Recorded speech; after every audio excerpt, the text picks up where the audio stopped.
My landlord tried to steal my security deposit, so I made him lose his house.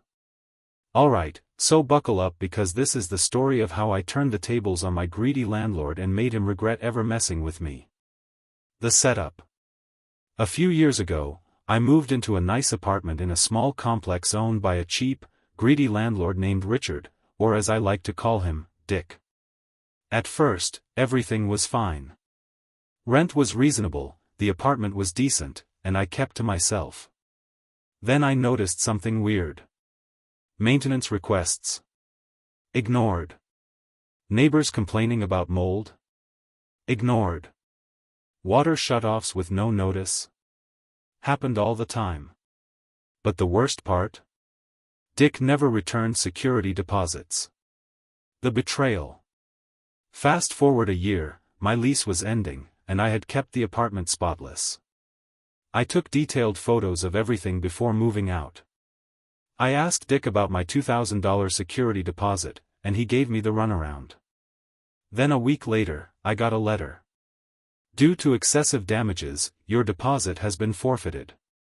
You also owe an additional $1,200 for repairs. Excuse me? I was furious. I knew for a fact that I had left the place better than I found it. That's when I decided, if he wanted to steal from me, I'd make sure he lost everything. Step 1: Gathering evidence. I started digging.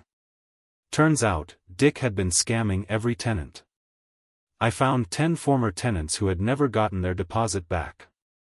I got copies of their lease agreements and screenshots of their complaints.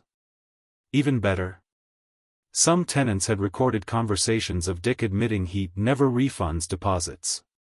Step 2: Finding his weakness. While researching, I discovered something interesting. Dick had been illegally avoiding property taxes. Apparently, he had been lying about living in one of the units to get a massive tax break.